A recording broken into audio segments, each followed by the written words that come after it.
Bismillahirrahmanirrahim. Assalamualaikum warahmatullahi wabarakatuh. Alhamdulillahi wassalatu wassalamu ala rasulillah wa ala alihi wa ashabihi wa man tabi'ah. Ashhadu an la ilaha illallah wahdahu la syarika lah wa ashhadu anna Muhammadan abduhu wa rasuluhu la nabiyya ba'dah. Allahumma salli wa sallim wa barik ala Muhammadin wa ala alihi wa ashabihi ajma'in. Rabbi shrah li sadri wa yassir li amri wa hlul 'uqdatam min lisani yafqahu qawli, amma ba'd.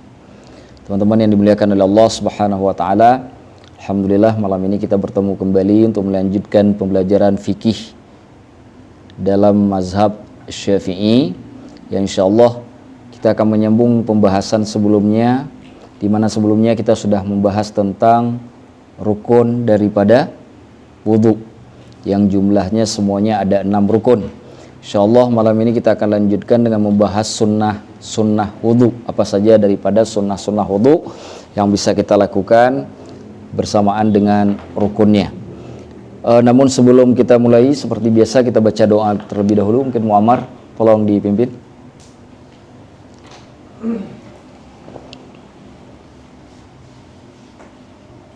Bismillahirrahmanirrahim. Bismillahirrahmanirrahim. Allahumma inni a'udzu bika an adilla aw udall aw azilla aw uzal aw adlima aw udlam aw ajhala aw yujhala alayhi. Azza jaruk wa tabarak asmuk wa la ilaha ghayruk. Bismillahi amantu billahi wa atasamtu billahi wa tawakkaltu ala Allahi la hawla wa la quwwata illa billah. Allahumma thabbit jinani wa adiril haqqa ala lisani. Allahumma la tamna'na 'anil ilmi bimani'in wa la tu'iqna 'anhu bi'a'iqin wa na'udzu bika min qawati'ihi wa mukaddaratihi wa mujibi hirmani wa fuwatihi. Alhamdulillahirabbil alamin. Ya. Sudah itu? Kalau lagi baca doa jangan dulu. Fokus dulu dengan doanya, baru nanti disetel lagi. Baik. Teman-teman, kemarin kita sudah membahas tentang rukun wudhu. Ada berapa rukun wudhu? Ada 6. Apa saja yang pertama? Yang kedua? Yang ketiga? Sampai? Jangan bikin tangan. Kalau tangan ini juga tangan kan? Jadi harus sampai siku. Yang keempat, yang kelima, yang keempat, yang kelima. Yang keempat membasuh kepala. Kalau rambut saja, nanti rambutnya boleh dipotong, nanti dibasuh. Kalau kepala ada rambutnya, maka ketika membasuh rambut artinya membasuh kepala. Jadi bukan membasuh rambut. Kalau rambut nanti bisa dicukur, rambutnya dibasuh tuh. Jadi bukan membasuh rambut, membasuh kepala. Yang kelima, mencuci 2 kaki sampai, khusus untuk tangan dan kaki ada sampainya, ada batasannya, ya. Karena tangan itu, misalkan contoh tangan ya, tangan itu lengan ini, lengan yang saya pegang ini juga bagian dari tangan, tapi ini tidak wajib dibasuh, makanya harus diberi batasan. Kalau dibilang membasuh tangan berarti cucinya sampai sini. Kalau dikatakan sampai siku berarti ini tidak termasuk, gitu. Yang terakhir tertib. Baik. Bismillahirrahmanirrahim. Kita lanjutkan pelajaran kita. Wasunanuhu asyratu asya'a. Sunnah wudu itu ada 10 macam, 10 perkara. Yang pertama at-tasmiyatu. At-tasmiyatu. Apa tasmiyah? Membaca bismillah. Bismillah itu disebut dengan 2 jenis. Di mana ininya kita? Nama Bismillahirrahmanirrahim itu ada 2 macam, ada 2 jenis. Nah, ini udah enak nih kita bangun-bangun nih. Kemarin tuh masih ada tali-talinya, sekarang udah nggak ada tali nih. Bismillahirrahmanirrahim.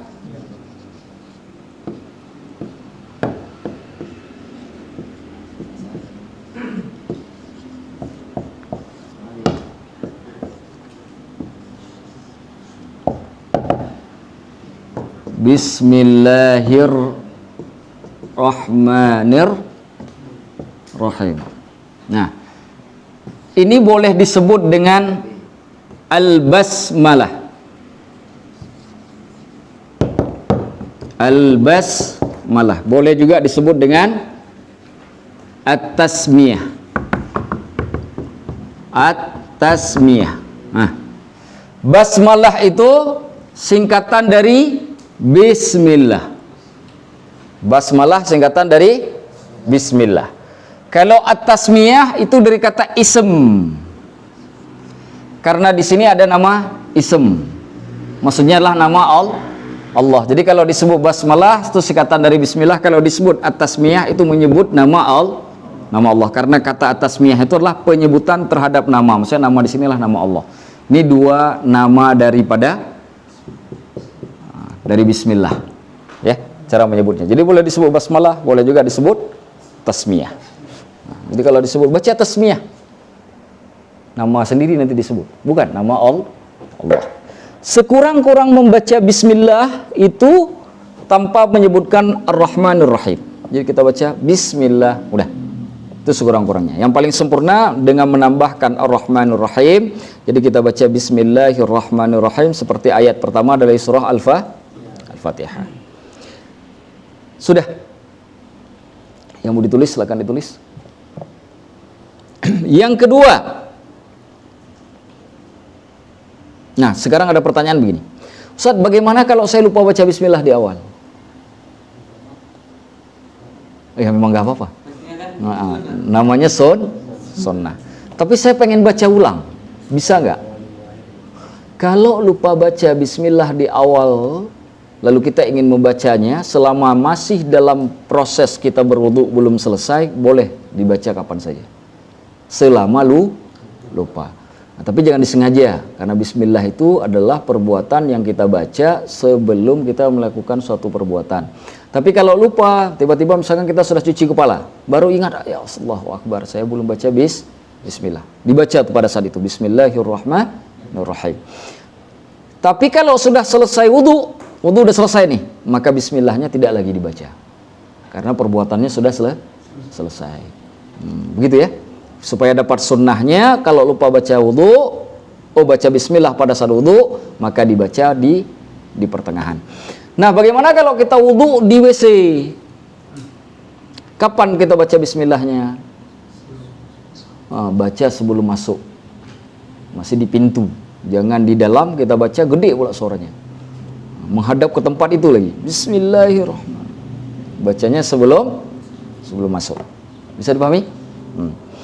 Yang kedua, daripada sunnah wudu, ghaslul kaffaini, mencuci 2 telapak tangan, qabla idkhalihima, sebelum memasukkan keduanya al-ina'a, bejana.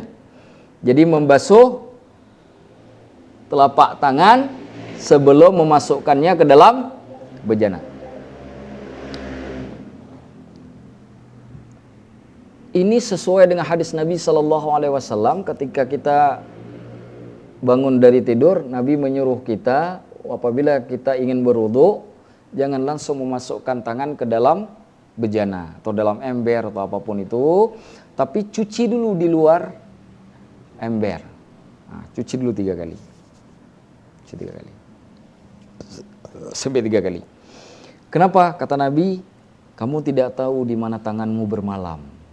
Kata Nabi, Para ulama mengatakan kalau kita langsung mencelup air tersebut, hukumnya bukan haram, tapi makruh.